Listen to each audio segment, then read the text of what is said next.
Olá, você que nos acompanha, pessoal do Santuário São Francisco de Assis, aí do Xaxim, das comunidades, dos diversos movimentos. É uma grande alegria estar aqui partilhando um pouquinho com vocês nessa preparação desse grande sacramento. Desde já eu quero pedir desculpas se houver algum erro, se eu gaguejar, enfim, porque nós não passaremos por uma edição muito rigorosa. Vamos iniciar, meu irmão, minha irmã, rezando a oração do Espírito Santo. Em nome do Pai, do Filho e do Espírito Santo. Amém. Vinde, Espírito Santo, enchei os corações dos vossos fiéis e acendei neles o fogo do vosso amor. Enviai o vosso Espírito, e tudo será criado, e renovareis a face da terra. Ó Deus, que instruístes os corações dos vossos fiéis com a luz do vosso Espírito, fazei que apreciemos retamente todas as coisas e gozemos sempre de suas consolações por Cristo nosso Senhor. Amém. O tema dessa pregação é perdoados no Espírito Santo. Quando eu vi, eu gostei muito dessa sugestão, porque muitas vezes nós não nos damos conta de que é o Espírito Santo que renova a nossa vida. É o Espírito Santo que nos preenche, que nos faz transbordar, que nos concede os seus dons, as suas alegrias. É o Espírito Santo que nos faz sentir verdadeiros filhos de Deus. É o Espírito Santo que age em cada sacramento da igreja, no batismo, na Eucaristia, no crisma que vocês irão receber, na confirmação. Recebe por esse sinal o Espírito Santo, o dom de Deus. Quando o bispo ou o padre ergue as mãos, impõe as mãos, é o Espírito Santo ali vindo. É o Espírito Santo no sacramento do matrimônio que faz com que um homem e uma mulher se tornem uma só carne, um só corpo. É o Espírito Santo que está na unção dos enfermos, é o Espírito Santo que ordena os sacerdotes no dia da ordenação, novamente, sempre com o gesto da imposição de mãos, da invocação do Espírito. Agora, nós não podemos nos esquecer que a cada confissão que nós fazemos se realiza na nossa vida um novo Pentecostes. Eu comecei falando sobre a presença do Espírito Santo em cada sacramento e deixei a confissão por último, porque é o sacramento propriamente do Espírito. Por quê? Veja uma coisa, quando nós confessamos, depois o padre dá a absolvição, dá um conselho, conversa, exorta e diz a seguinte fórmula: Deus Pai de misericórdia, que enviou seu Filho ao mundo para reconciliar o mundo consigo e enviou o Espírito Santo para a remissão dos pecados, te conceda o perdão e a paz. E aí as palavras pela qual são necessárias para a confissão, e eu te absolvo dos teus pecados. E o padre então traça sobre nós o sinal da cruz. Deus que enviou o seu Filho ao mundo para reconciliar o mundo consigo e enviou o Espírito Santo, te conceda o perdão e a paz. Quando nós pecamos, quando nós fomos batizados, e o padre derramou água na nossa cabeça, na nossa fronte, com certeza o Guilherme já comentou um pouco sobre essa questão do Espírito e da existência. O Espírito Santo passou a habitar o nosso coração. O Espírito Santo passou a nos iluminar vivamente.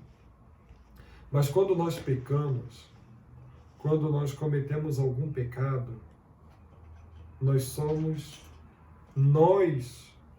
damos as costas a esse Espírito que está em nós.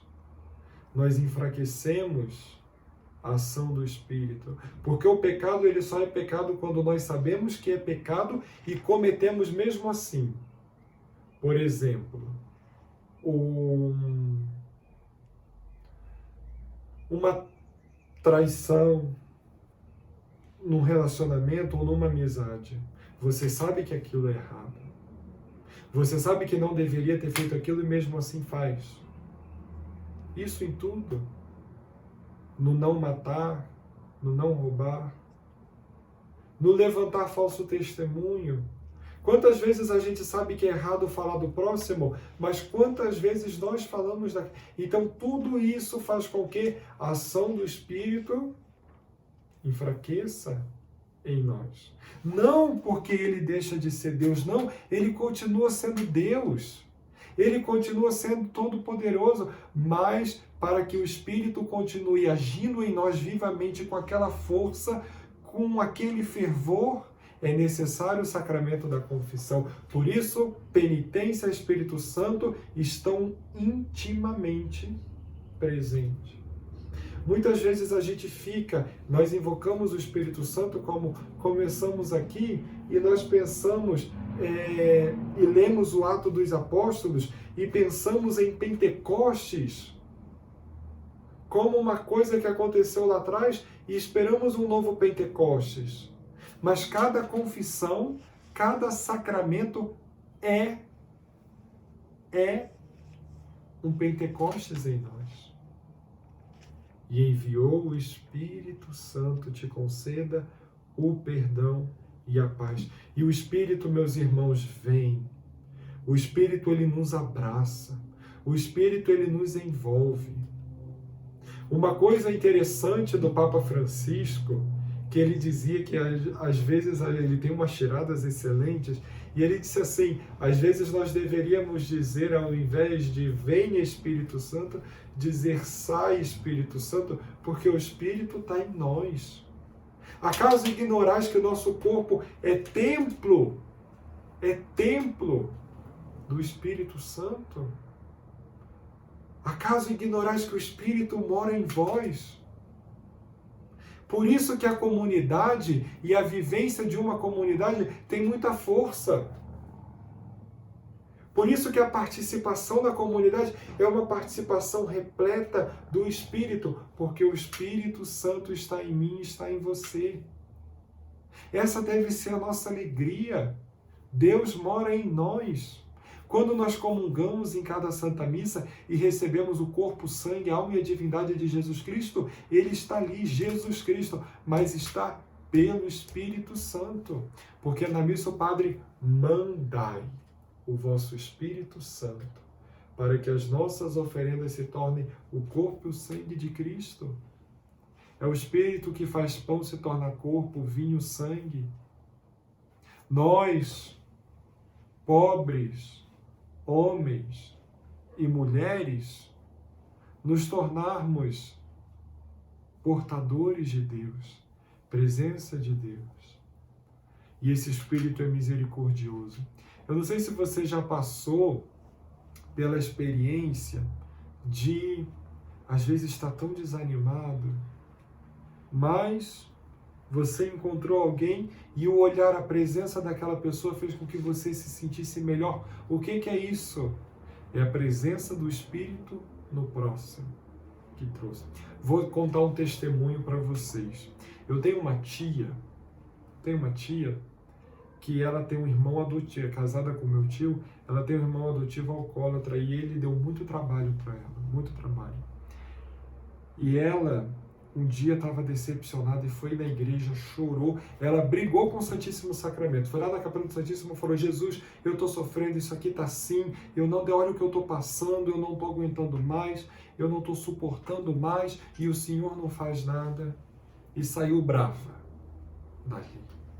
Quando ela saiu, indo para casa andando, um homem passou de bicicleta, um homem que ela nunca viu, e gritou, ei, Jesus te ama. E ela retornou para a igreja para pedir perdão. Falou, Jesus, me perdoe por aquela oração que eu fiz. Claro que aquela oração não foi um pecado, foi um desabafo, mas olha a transmissão do Espírito no sorriso de uma pessoa que ela nunca nem viu, não sabe se era católico, se não era. Olha como Deus usa. Olha como Deus habita e já habita. Deus habita em nós desde o nosso batismo. Mas então, por que fazer a crisma? Para confirmar. Um dia você saiu no colo de alguém ou pela mão de alguém e foi até a pia batismal. Hoje, você levantará do seu banco, ficará de pé e vai renovar a fé que um dia você recebeu, e agora é você assumindo essa vida de cristão.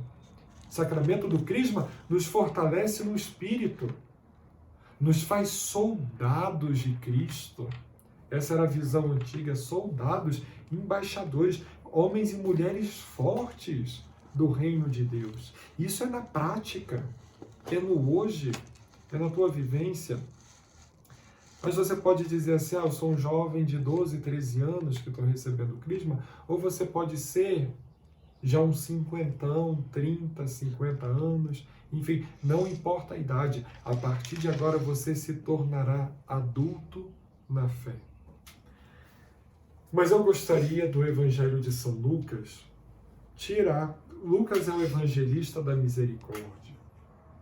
Lucas fala muito da misericórdia.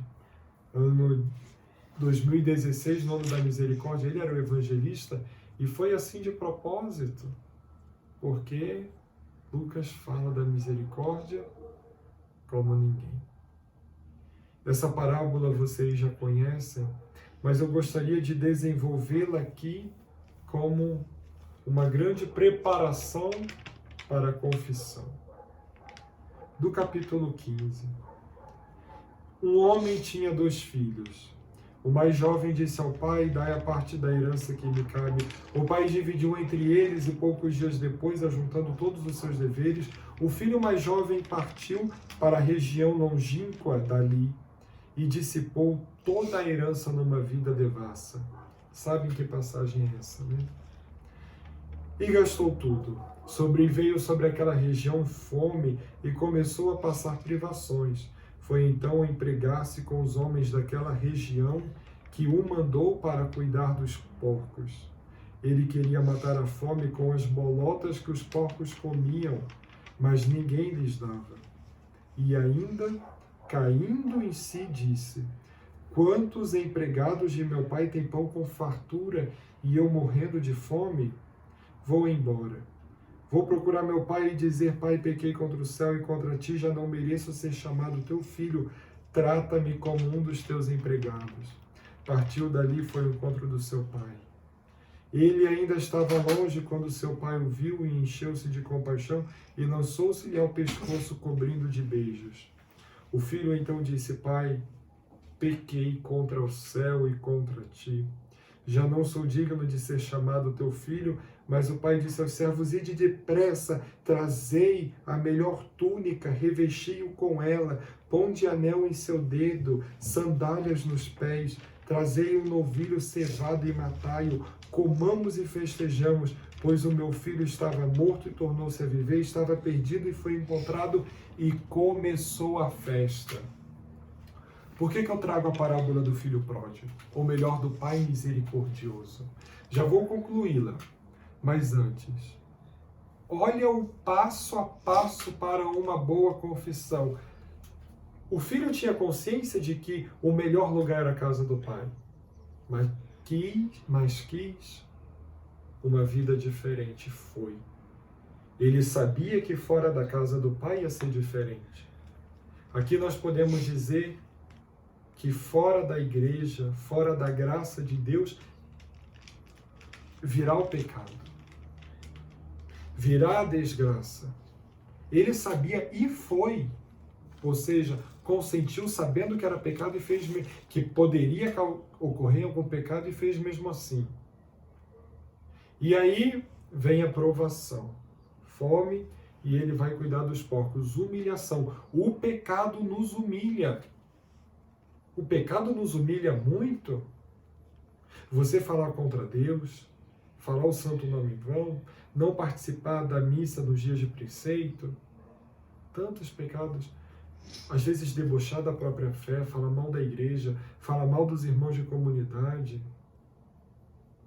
pecado de egoísmo, isso nos é humilhante. E aí a tomada de consciência. Eu pequei, eu saí da casa do meu pai, mas ele é misericordioso. Até os empregados têm pão com fartura. Vou pedir perdão, vou me humilhar mais ainda. Pai, pequei contra o céu e contra ti, e já não mereço ser chamado teu filho. É o sacramento da confissão. É o sacramento da confissão. Quando nós chegamos ao Padre e diz, Padre, eu pequei, perdoa-me, e nós começamos a acusar, eu fiz isso, fiz aquilo, há um diálogo, há uma correção. Mas a festa, o júbilo, a alegria pelo perdão é muito maior. Muito maior. Deus parece que se esquece ali na hora e nós precisamos da confissão para essa reconciliação. Não porque Deus nos quer humilhar, mas porque Deus gosta de ver o nosso arrependimento ali, na prática, sinceros. Então, tomada de consciência. Acusação, eu fiz, eu pequei, perdoa-me. Pai, pequei contra o céu e contra ti. Mas o abraço, a festa, é muito maior. Meus irmãos, se você tem um desejo de Deus, se você deseja a Deus, muito maior é o desejo que Deus tem por você, porque Deus é muito maior do que nós. Ele nos quer mais do que nós queremos Ele. Entende? Ou seja, Ele nos ama e nos chama mais do que nós chamamos por Ele, por isso que Ele está sempre ao seu lado. Façamos festa, esse meu filho estava morto, esse meu filho estava num pecado, mas tornou a viver. Esse meu filho que está se preparando para o crisma, vai se tornar a viver. Alegremos-nos, túnica nova, unção na testa, roupa nova, alegria, missa solene, Eucaristia, matai um novilho gordo. Ele estava morto, estava perdido e foi encontrado. Mas, para a gente terminar, seu filho mais velho estava no campo. Quando voltava perto de casa, ouviu músicas altas, chamou o servo e perguntou, o que está acontecendo? E este lhe respondeu, é teu irmão que voltou e teu pai matou um novilho porque recuperou a saúde. É teu irmão de comunidade que se confessou e estava naquela vida errada que todo mundo sabia, mas teu pai está muito alegre porque ele voltou.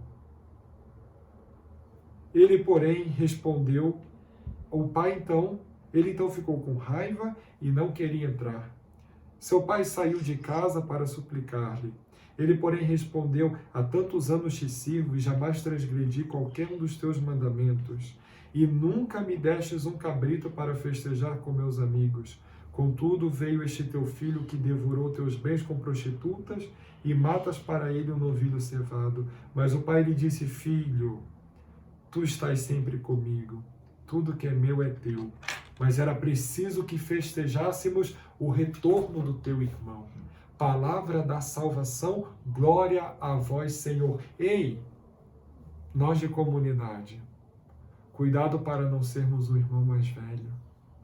Cuidado, tenhamos caridade com aqueles que estão voltando à igreja e possamos celebrar a misericórdia de Deus juntos e não como esse irmão mais velho. Fulano, olha lá, fez tudo de errado, usou e abusou da vida, viveu os piores prazeres, e agora está aqui, ali, ó, querendo o perdão de Deus, onde já se viu. Não, essa não é a nossa consciência de comunidade. Esse filho mais velho representa a comunidade farisaica, embrutecida, que julga. Alegremo-nos. Alegremo-nos porque Deus nos perdoa e o que é dele também é nosso, porque dele é o reino, mas esse reino também é nosso, também nós fazemos parte dele. Então nós podemos dizer que tudo que é de Deus também pertence a nós, também é nosso. Nós estamos com ele. Que possamos ser sinais do Espírito misericordioso ao olharmos para os que vêm até nós. Foi uma grande alegria partilhar esses dois temas com vocês, a misericórdia e o Espírito. E saiba que eu não conheço muitos de vocês que vão assistir a esse vídeo, a essa partilha, chamamos assim. Mas eu me alegro muito, porque novos cristãos, novos irmãos meus serão confirmados por livre e espontânea vontade na fé da igreja. Deus abençoe, e daqui do seminário eu rezo por cada um de vocês e por todos os catequistas aí do Santuário São Francisco. Deus abençoe, um grande abraço.